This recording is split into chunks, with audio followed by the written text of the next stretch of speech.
Selamat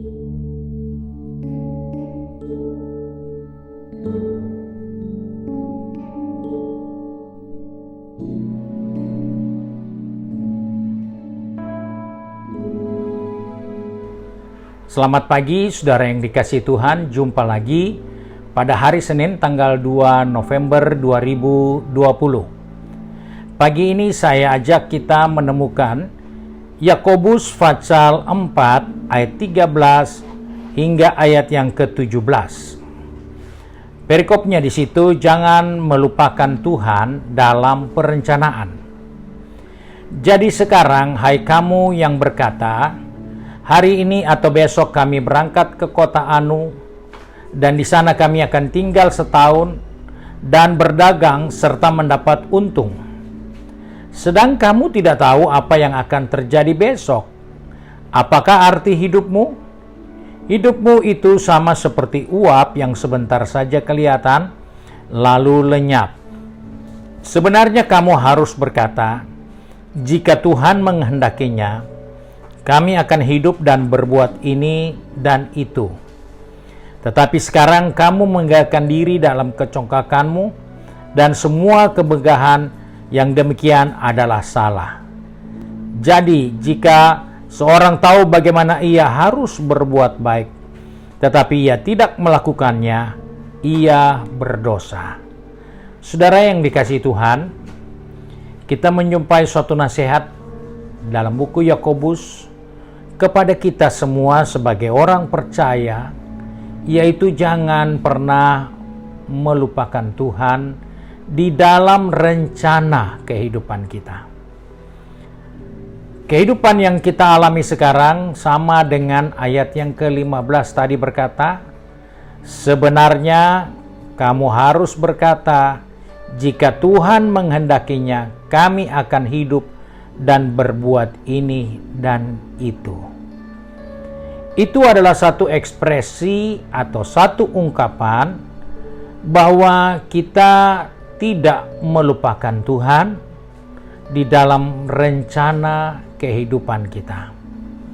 Hari-hari yang kita sedang jalani sekarang ini adalah hari-hari yang selalu sulit kita temukan kepastian. Kenapa? Kita menerima berita hoax, kita mendengar isu yang beredar, kita melihat demonstrasi, kita melihat begitu banyak kejahatan yang melanda peradaban kehidupan manusia. Kita lihat begitu beratnya pergumulan hidup dengan pandemi yang sedang berlangsung. Sehingga sebagai manusia, kita tidak luput dari merencanakan banyak hal. Entah itu untuk keberhasilan, entah itu untuk kesehatan, entah itu untuk keamanan yang kita butuhkan. Sebab itu, firman Tuhan katakan tadi, jangan melupakan Tuhan. Nah, prinsip yang pertama yang kita harus bangun, yaitu pertama, hidup mengandalkan Tuhan.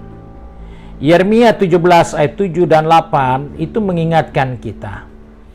Tuhan mau setiap anak-anaknya diberkati. Yang ada di dalam pikiran Tuhan agar setiap ciptaannya tidak mengalami kesusahan. Kalau kita lihat di dalam buku Yeremia, tidak perlu mengalami penderitaan, dan Tuhan ingin kita sebagai ciptaannya diberkati dengan melimpah. Sebab itu kita diingatkan mengandalkan Tuhan. Mengandalkan Tuhan di dalam Alkitab adalah suatu ekspresi di mana kita sebagai orang percaya mengutamakan Tuhan, mendahului Tuhan, mendahulukan Tuhan di dalam segala keberadaan. Karena jelas, diberkatilah orang yang mengandalkan Tuhan, yang menaruh harap pada Tuhan. Ia akan seperti pohon yang ditanam di tepi air, yang merambatkan akar-akarnya ke tepi batang air, dan yang tidak mengalami datangnya panas terik, dan daunnya tetap hijau, yang tidak khawatir dalam tahun kering dan tidak berhenti menghasilkan buah. Itu adalah satu keinginan Tuhan yang ditulis oleh Nabi Yeremia untuk kita orang percaya, untuk kita pengikut Tuhan, supaya kita tahu Allah ingin kita mengandalkan Dia agar kita selalu diberkati, agar kita selalu berhasil, agar kita selalu terlindung dari terik panasnya matahari. Itu gambaran yang Tuhan ingin kita capai. Sebab itu kita diingatkan, yang pertama mengandalkan Tuhan. Yang kedua, kita harus tahu kehendak Tuhan di dalam hidup kita. Sebagai orang percaya kita diingatkan supaya kita berusaha mengerti, mengetahui kehendak Allah di dalam diri kita. Kehendak Tuhan adalah supaya kita mengerti firman yang telah disampaikan kepada kita. Itu dalam buku Efesus pasal yang kelima ayat 17. Sangat jelas firman Tuhan berkata, kepada kita orang-orang percaya, supaya kita jangan lupa akan Tuhan. Kita harus cari kehendak Tuhan di dalam perjalanan kehidupan kita, agar kita menemukan apa yang Dia kehendaki dalam diri kita.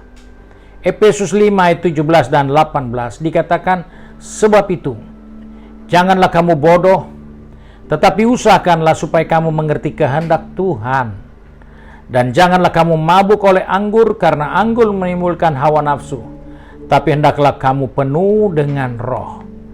Kita menemukan nasihat firman Tuhan yang kedua, supaya kita mencari kehendak Tuhan, bukan memperhatikan kehendak kita, karena itu akan membuat kita gagal.